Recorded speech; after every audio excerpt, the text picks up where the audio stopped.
উন্নত কৃষি প্রযুক্তি ও অনুকূল আবহাওয়ায় বোরো আবাদ বেড়েছে পটুয়াখালীতে। এই মৌসুমে ২১,০০০ হেক্টর জমিতে আবাদ হয়েছে, যা গত বছরের চেয়ে প্রায় দ্বিগুণ। বাম্পার ফলন হলেও সার, ঔষধ ও শ্রমিক খরচে লাভ নিয়ে শঙ্কায় চাষিরা। শফিকুল ইসলামের পাঠানো তথ্য ছবিতে ডেস্ক রিপোর্ট। ধান চাষে সারা দেশের মধ্যে চতুর্থ স্থানে পটুয়াখালী।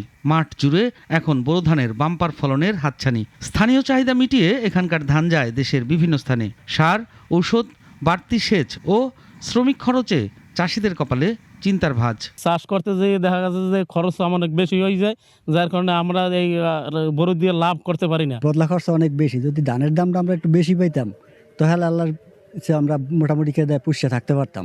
আমরা কৃষকেরা তেমন একটা লাভবান হইতে পারি না। যে সময় ধানটা বিক্রি করা হয় ওই সময় দেখা যায় ৬০০-৭০০ টাকা মন থাকে।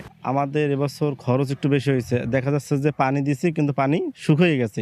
পানি কেনা লাগে, সারা সব কেনা লাগে আমার নিজের। বদলার মূল্য চাই বেশি, ১,০০০-১,২০০ টাকা বদলা চাইলো, তারপরে বদলার টাকা দিয়েও বদলা পাইনি আর সময় মতন। লক্ষ্যমাত্রার চেয়েও পটুয়াখালীতে বেশি বোরোর আবাদ হয়েছে, যা গত বছরের চেয়ে ১১,০১০ হেক্টর বেশি। আমরা আশা করতেছি যে এবছরে প্রায় ৩৭০ থেকে ৮০ কোটি টাকা দামের আমাদের টাকার বড় ফসল আমাদের মাঠ থেকে উৎপাদিত হবে। কৃষিকাজে ব্যবহৃত কীটনাশক সহ সেচ ব্যবস্থা সহজলভ্য ও ধানের সঠিক মূল্য পেলে সাধারণ কৃষকরা লাভবান হবে বলছেন সংশ্লিষ্টরা।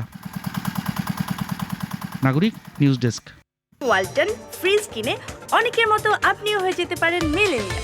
সেরা পণ্যের সেরা অফার।